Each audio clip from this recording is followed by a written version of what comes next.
नमस्कार दोस्तों, welcome to my channel tech G. My name is doctor M Pandey और आज हम बात करने वाले हैं प्रॉपर्टीज ऑफ रिलेशंस की या फिर कहें टाइप ऑफ रिलेशंस की। एक एक करके समझेंगे रिलेशंस की प्रॉपर्टीज एग्जाम्पल के थ्रू, बहुत ही आसान शब्दों में। दोस्तों, प्रॉपर्टीज अगर हम रिलेशंस की बात करें तो वो रिफ्लेक्सिव या फिर इररिफ्लेक्सिव या फिर सिमेट्रिक या फिर एंटी सिमेट्रिक या एसिमेट्रिक या ट्रांसिटिव हो सकती है। आइए देखते हैं एक एक करके। सबसे पहले बात करते हैं दोस्तों रिफ्लेक्सिव की। अगर हम बात करें रिफ्लेक्सिव रिलेशन की डेफिनेशन की, तो वो कहते हैं कि आर कोई रिलेशन है किसी सेट ए पे, तो वो रिलेशन रिफ्लेक्सिव कही जाएगी जब A comma A belongs to R for every element A belongs to A. दोस्तों, सपोज आपके पास सेट ए है, उसमें वैल्यू है 1 2 3 और इस सेट पे बनाया गया है रिलेशन आर। सो आर में ए कॉमा ए बिलोंग करना चाहिए, और वो भी किसी एक एलिमेंट के लिए नहीं, सारे एलिमेंट्स के लिए। तो यहाँ पे जो ए है, ये जो ए वैल्यूज हैं, ये है, हम बात कर रहे हैं सेट की वैल्यूज की, लाइक 1 2 3। तो 1 comma 1 must be belong in your relation. Similarly, 2 comma 2 also belongs in your relation. Similarly, 3 comma 3 also belongs to your relation. जो definition में लिखी है for every element A belongs to है, तो every element की बात करें तो इसमें 1 भी है, 2 भी है, 3 भी है। 1 comma 1 वाला पेयर, 2 comma 2 वाला पेयर और 3 comma 3 वाला पेयर, तीनों पेयर आपके रिलेशन में होने ही चाहिए। इसके अलावा और भी पेयर हो सकते हैं या नहीं हो सकते, उससे आपकी रिफ्लेक्सिव की प्रॉपर्टी पे कोई फर्क नहीं पड़ेगा। कहने का मतलब ये है, आपकी कोई भी रिलेशन है उसमें ये तीन पेयर होने ही चाहिए। इसके अलावा और पेयर अगर उसमें है भी या नहीं भी, कोई फर्क नहीं पड़ता। सो आप कह सकते हैं ये पेयर्स आपके मैंडेटरी हैं किसी भी रिफ्लेक्शन रिलेशन को रिफ्लेक्सिव बनाने के लिए, अगर उसमें ये 3 एलिमेंट्स हैं। अगर उसमें 5 एलिमेंट्स हैं तो 5 ये सेल्फ पेयर वाले एलिमेंट्स रिलेशन को बिलोंग करने ही चाहिए। एक और एग्जाम्पल देख लेते हैं। सपोज यहाँ पे है हमारे पास 1 2 3 4 कोई सेट, और उस सेट में आती हैं वैल्यूज, बनाते हैं रिलेशन, डिफरेंट डिफरेंट रिलेशंस। इनको चेक करते हैं क्या ये रिफ्लेक्सिव है या नहीं है। जैसे हम बात कर रहे हैं कि फर्स्ट रिलेशन की, तो इसमें 1 comma 1 है, 2 comma 2 होना चाहिए, but that is not available. 3 comma 3 है, 4 comma 4 है, 3 के लिए भी है, 4 के लिए भी है, 1 के लिए भी है, बट 2 comma 2 नहीं है। इसका मतलब ये रिलेशन रिफ्लेक्सिव नहीं है। दूसरी रिलेशन की बात करते हैं। इसमें 1 comma 1 है, 2 comma 2 है, 3 comma 3 भी है, 4 comma 4 भी है, इसलिए ये रिफ्लेक्सिव है। आप देखिए दोस्तों, इसमें 2 comma 3 भी एक्स्ट्रा है, उससे कोई फर्क नहीं पड़ेगा। हम सिर्फ ढूंढ रहे हैं वो पेयर जो ये चार पेयर वैल्यू से बनते हैं। ऐसी बात करते हैं इस लास्ट रिलेशन की। इसमें 1 comma 1 है, 2 comma 2 है, 3 comma 3 है, लेकिन 4 comma 4 नहीं है, इसलिए ये भी रिफ्लेक्सिव नहीं होगा। अब बात कर लेते हैं इररिफ्लेक्सिव की। दोस्तों, इररिफ्लेक्सिव में कहा जाता है कि A comma A does not belongs to R for every element of ए।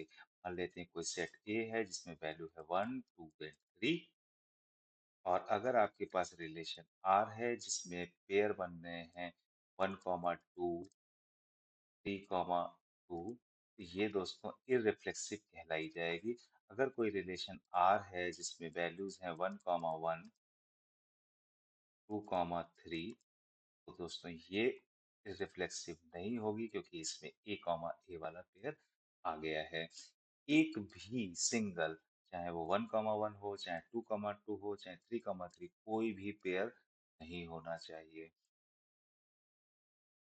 अब बात कर लेते हैं दोस्तों सिमेट्रिक रिलेशन की। सिमेट्रिक रिलेशन की अगर डेफिनेशन की बात करें तो R relation R on set A is called symmetric if E comma A belongs to R, whenever A comma B belongs to R, और वो भी किसके लिए, और all AB belongs to A। दोस्तों, ये कहा जा रहा है if A comma B belongs to R, then definitely B comma A also belongs to R. तो दोस्तों अगर E कॉमा B आपने देखा है, तब आपको ढूंढना है आपकी रिलेशन में क्या B कॉमा A भी अवेलेबल है। अगर B कॉमा A अवेलेबल है तो उस पर्टिकुलर पेयर की वजह से सिमेट्रिक प्रॉपर्टी पे कोई इफेक्ट नहीं रहेगा। फॉर एग्जाम्पल अगर आपके पास सेट ए है, इसमें वैल्यूज है 1 2 3 और रिलेशन है आपका 1 2 2 1 3 1 1 3। तो दोस्तों ये होगी सिमेट्री क्योंकि इसमें 1 2 पेयर है, यानी कि ए कॉमा बी आपके रिलेशन में है। तो हमें क्या ढूंढना है, इसका उल्टा, यानी कि बी कॉमा ए भी क्या रिलेशन में है, इसका उल्टा होगा 2 1। हाँ जी, इसका भी उल्टा अवेलेबल है। सिमिलरली 3 1 है, तो इसका अपोजिट 1 3 होना चाहिए। हाँ जी, वो भी है। इसका मतलब किसी भी पेयर ने कोई भी सिमेट्रिक प्रॉपर्टी वायलेट नहीं करी, hence this relation is your symmetric. अगर बात करें इस रिलेशन की, इस रिलेशन में अगर सपोज वैल्यू है आपके पास 1 2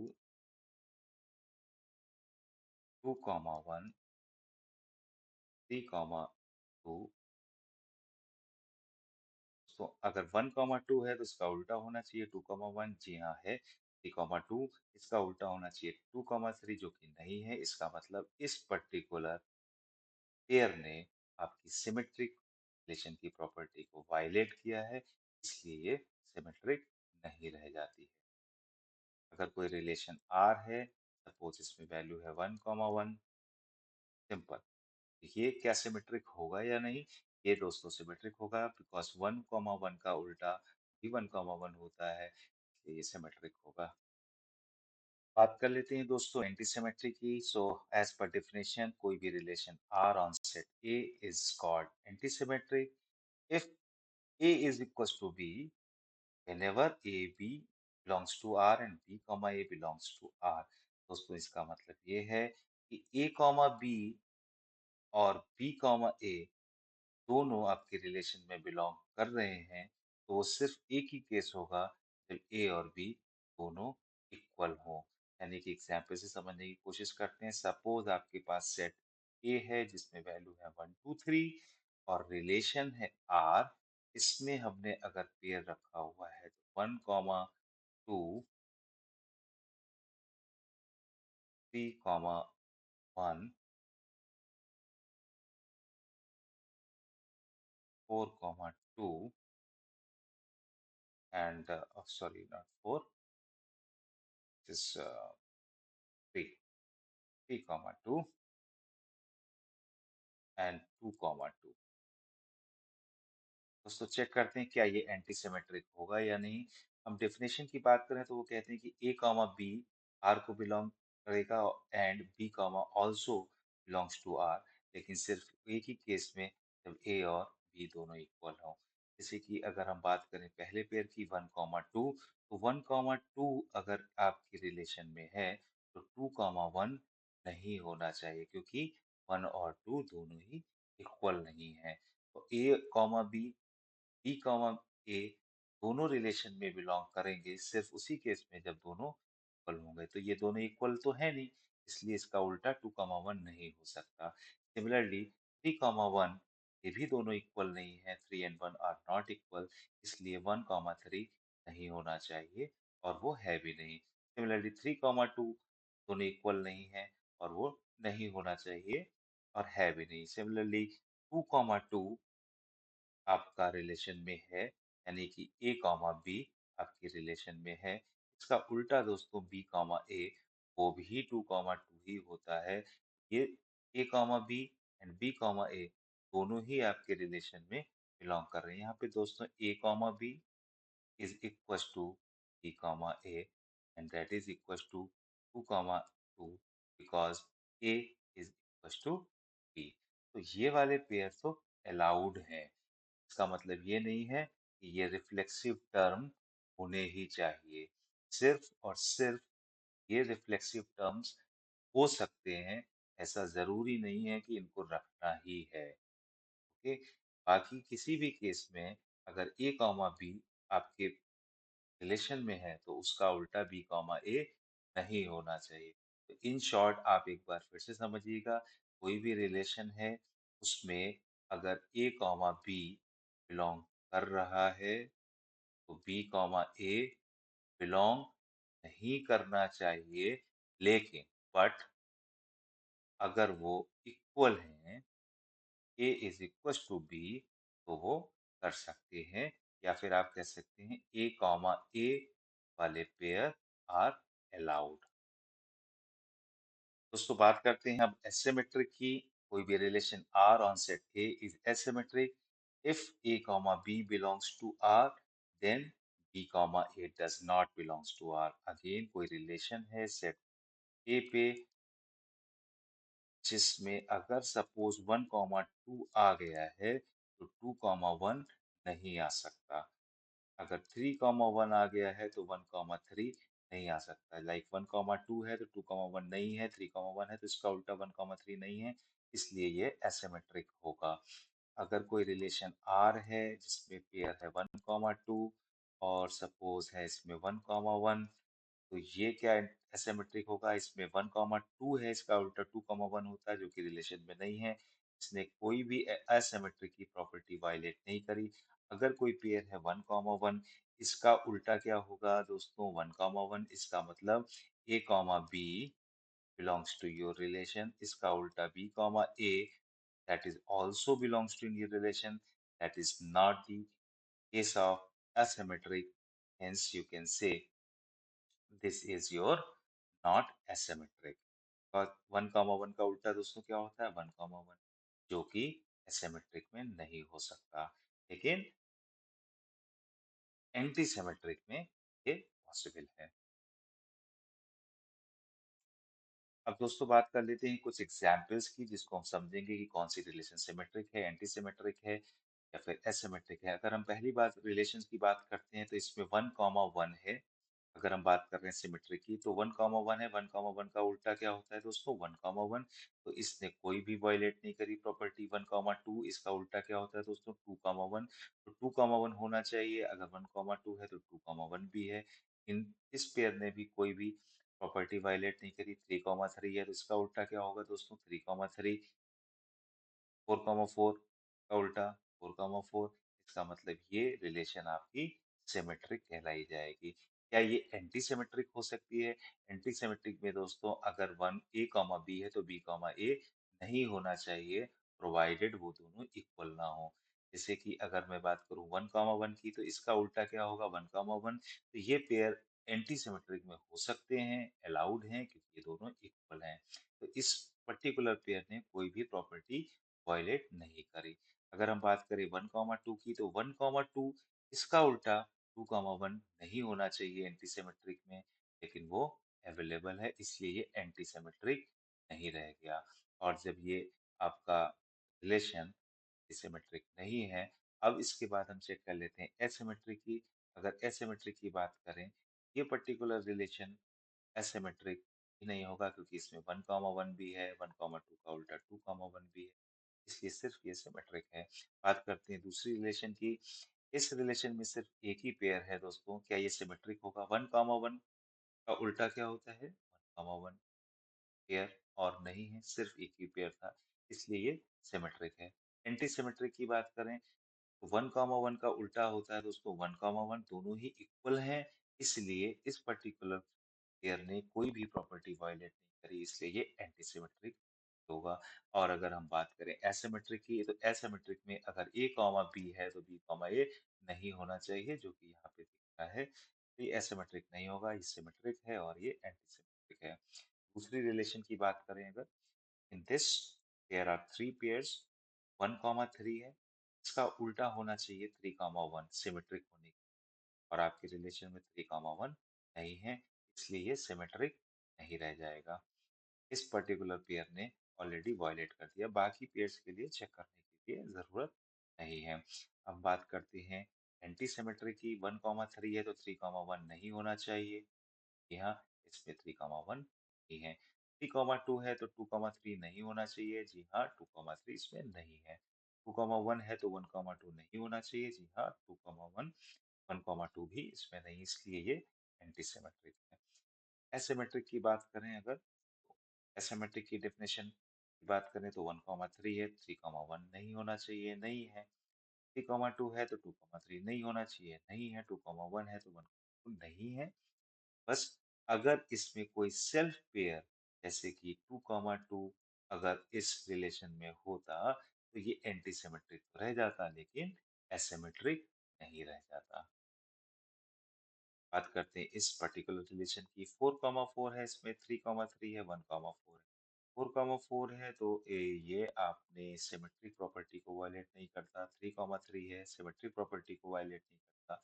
1,4 है तो इसका उल्टा 4,1 होना चाहिए, जो कि नहीं है, इसलिए ये सिमेट्रिक नहीं होगा। एंटी सिमेट्रिक की बात करें तो 4,4 है, इसका उल्टा 4,4 होता है, दोनों ही इक्वल हैं, इसलिए ये अलाउड है।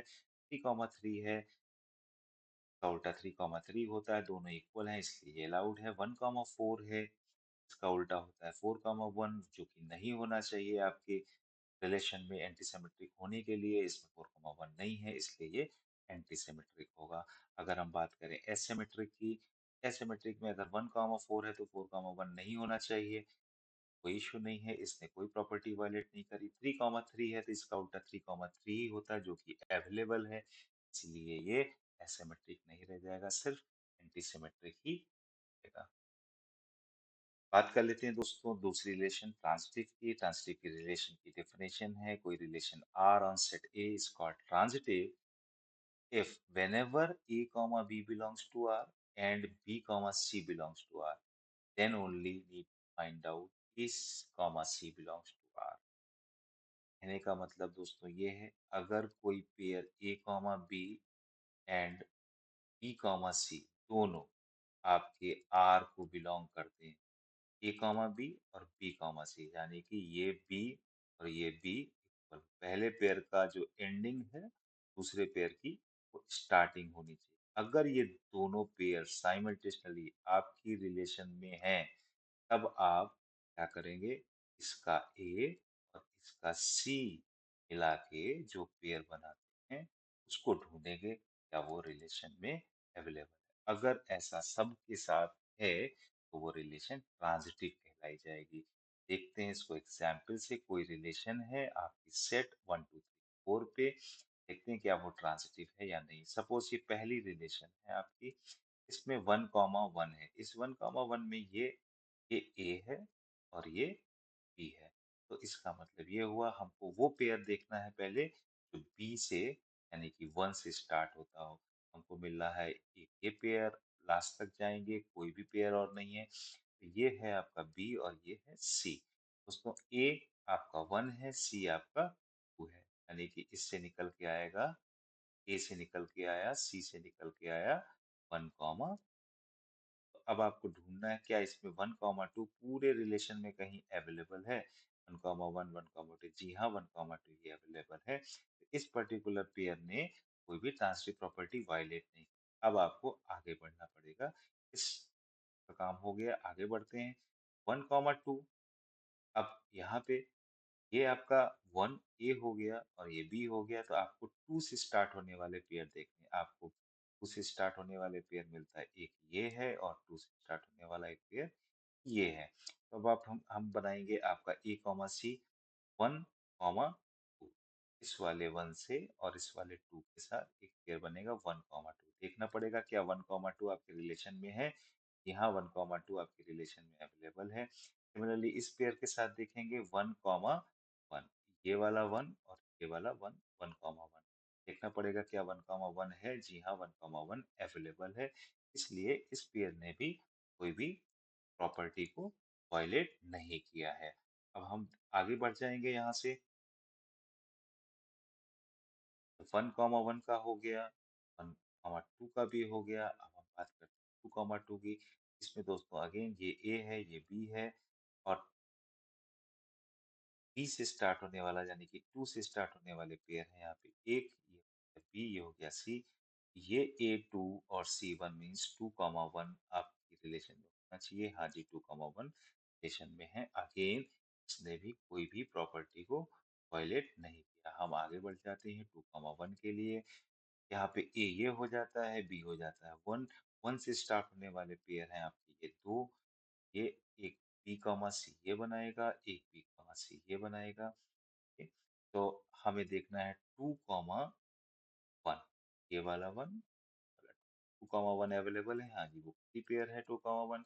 दूसरे पेयर के साथ देखें तो 2,2 होना चाहिए, हाँ जी 2,2 भी अवेलेबल है।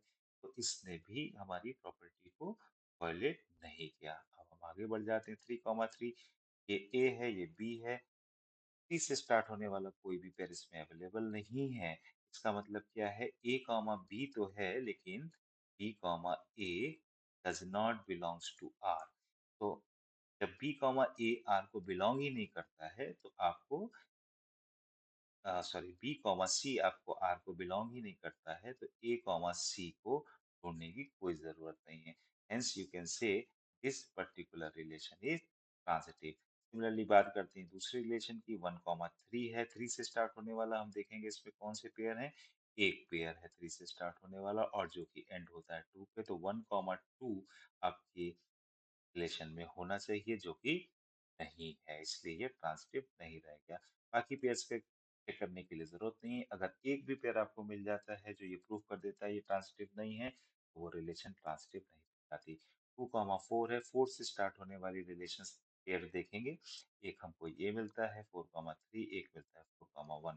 पहले 4,3 के साथ देख लेते हैं। 2,4 है और 4,3, तो 2,3 आपके रिलेशन में होना चाहिए। तो जी हाँ 2,3 आपके रिलेशन में है।